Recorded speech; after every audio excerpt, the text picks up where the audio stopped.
নমস্কাৰ এই মুহূৰ্তত লৈ আহিছো এটা অতি গুৰুত্বপূৰ্ণ খবৰ ৰাজ্যৰ মন্ত্ৰীসকল বছৰেকত 7 দিনকৈ থাকিব লাগিব গাঁৱত মুখ্যমন্ত্ৰী ডক্টৰ হিমন্ত বিশ্ব শৰ্মাই কঠোৰ নিৰ্দেশনা দিছে আৰু সেই মন্ত্ৰীসকল কোনো ধৰণৰ হোটেল বা সাৰ্কিট হাউসত থাকিব নোৱাৰিব থাকিব লাগিব গাঁৱৰ ৰাইজৰ মাজত আমি পুনৰবাৰ উল্লেখ কৰিব বিচাৰিছো এটা অতি গুৰুত্বপূৰ্ণ খবৰ বুলি ক'ব লাগিব কিয়নো বছৰেকত 7 দিনকৈ গাঁৱৰ ৰাইজৰ মাজত থাকিব লাগিব মন্ত্ৰীসকল মুখ্যমন্ত্ৰী ডক্টৰ হিমন্ত বিশ্ব শৰ্মাৰ কঠোৰ নিৰ্দেশনা আৰু তাৰ পিছতে মুখ্যমন্ত্ৰী ডক্টৰ হিমন্ত বিশ্ব শৰ্মাই উল্লেখ কৰিছে যে একোজন মন্ত্ৰীয়ে বছৰত কোনোবা নহয় কোনোবা গাঁৱত থাকিব লাগিব অসমত যিমান কেইজন মন্ত্ৰী আছে সকলোৱে 7খনকৈ গাঁওক ভগাই দিব সকলোকে 7খনকৈ গাঁৱত ভগাই দিব আৰু তেওঁলোক 7খনকৈ গাঁৱত থাকিব লাগিব কিন্তু তেওঁলোকে কোনো ধৰণৰ সাৰ্কিট হাউসত নাথাকে বুলি মন্তব্য কৰিছে কোনো হোটেলত থাকিব নোৱাৰিব বুলি কৈছে আৰু গেষ্ট হাউসত থাকিব নোৱাৰিব গাঁৱৰ ৰাইজৰ মাজতেই থাকিব লাগিব মন্ত্ৰীসকল আমি জনাই যাবলৈ চেষ্টা কৰিছো একোজন মন্ত্ৰীয়ে বছৰেকত কোনোবা নহয় কোনোবা গাঁৱত থাকিব লাগিব আৰু অসমত যিমান কেইজন মন্ত্ৰী আছে সকলোকে 7খন গাঁও ভগাই দিয়া হ'ব তেওঁলোকে 7খনকৈ গাঁৱত থাকিব লাগিব কিন্তু তেওঁলোক কোনো ধৰণৰ সাৰ্কিট হাউস আৰু হোটেলত থাকিব নোৱাৰিব আৰু গেষ্ট হাউসতো থাকিব নোৱাৰিব তেওঁলোক থাকিব লাগিব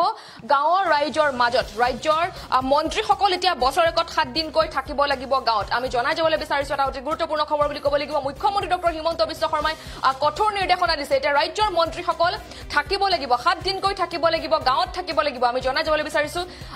আৰু এটা অতি গুৰুত্বপূৰ্ণ খবৰ এতিয়া মুখ্যমন্ত্ৰী ডক্টৰ হিমন্ত বিশ্ব শৰ্মাই যেহেতু কঠোৰ নিৰ্দেশনা দিছে একোজন মন্ত্ৰীয়ে বছৰত কোনোবা নহয় কোনোবা গাঁৱত থাকিব লাগিব আমি জনাই যাবলৈ বিচাৰিছো এটা অতি গুৰুত্বপূৰ্ণ প্ৰসংগ এতিয়া অসমত যিমান কেইজন মন্ত্ৰী আছে সকলোকে 7খন গাঁৱত ভগাই দিম বুলি এটা মন্তব্য কৰিছে মুখ্যমন্ত্ৰী ডক্টৰ হিমন্ত বিশ্ব শৰ্মাই আমি জনাই যাবলৈ বিচাৰিছো যেহেতু ৰাষ্ট্ৰপতি ক্ষমা কৰিব যেহেতু ৰাষ্ট্ৰীয় সভাপতি জেপি নাড্ডাৰ আহ্বানত বিজেপি আৰম্ভ কৰিছে গাঁও চলো অভিযান আৰু সেই গাঁও চলো অভিযানৰ মূল লক্ষ্য হৈছে যে দেশৰ গাঁওসমূহৰ উন্নয়নৰ বুজ লোৱা আৰু 2014 চনৰ পিছত বিজেপি চৰকাৰখনে প্ৰকৃতাৰ্থত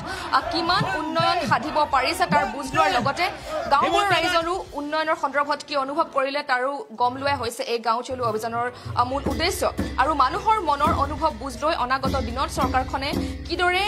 উন্নয়নৰ জখলাত বগাই যাব পাৰিব তাৰ সঠিক হিচাপ কৰা এই অভিযানৰ আচলতে মূল লক্ষ্য হিচাপে থিয় দিয়া হৈছে যেহেতু এতিয়া বুধবাৰে গাঁও চলো অভিযানৰ অংশ হিচাপে সৰুপথাৰ শ্যামগাঁৱত উপস্থিত হয় মুখ্যমন্ত্ৰী ডক্টৰ হিমন্ত বিশ্ব শৰ্মা আৰু মুখ্যমন্ত্ৰীক ওচৰত পাই উৎফুল্লিত হৈ পৰিছে গাঁওবাসী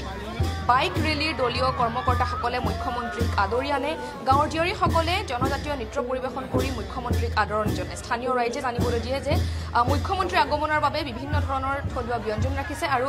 শ্যাম গাঁওবাসীৰ আতিথ্যত মুখ্যমন্ত্ৰীও অভিভূত হৈ পৰিছে আমি আপোনালোকক দেখুৱাই গৈছো সেই দৃশ্যাংশ সমান্তৰালভাৱে মুখ্যমন্ত্ৰী ডক্টৰ হিমন্ত বিশ্ব শৰ্মাই মন্তব্য কৰিছে যে একোজন মন্ত্ৰীয়ে বছৰত কোনোবা নহয় কোনোবা গাঁৱত থাকিব লাগিব অসমত যিমান কেইজন মন্ত্ৰী আছে সকলোকে 7খনকৈ গাঁৱত ভগাই দিয়া হ'ব আৰু তেওঁলোকে 7খনকৈ গাঁৱত থাকিব লাগিব কিন্তু তেওঁলোক কোনো ধৰণৰ সাৰ্কিট হাউসত থাকিব নোৱাৰিব বা হোটেলত থাকিব নোৱাৰিব বা গেষ্ট হাউসত থাকিব নোৱাৰিব তেওঁলোক থাকিব লাগিব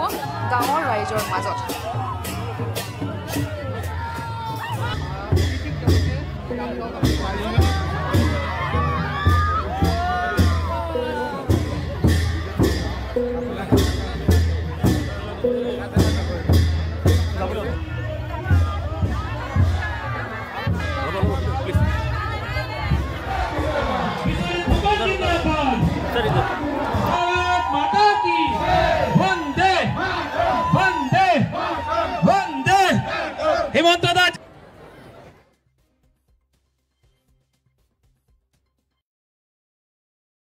গ্ৰহণ কৰিছে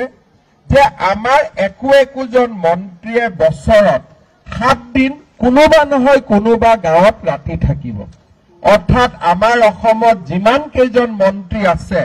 সকলোকে আমি বছৰত 7খন গাঁও ভগাই দিম আৰু তেওঁলোকে 7খন গাঁৱত থাকিব সাৰ্কিট হাউসত নাথাকে হোটেলত নাথাকে গেষ্ট হাউসত নাথাকে গাঁৱৰ ৰাইজৰ লগত থাকিব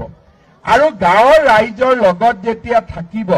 আমি গাঁৱৰ ৰাইজৰ সমস্যাবিলাক গম পাম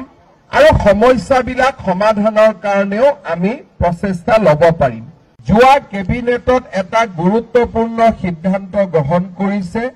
যে আমাৰ একোজন মন্ত্ৰীয়ে বছৰত 7 দিন কোনোবা নহয় কোনোবা গাঁৱত ৰাতি থাকিব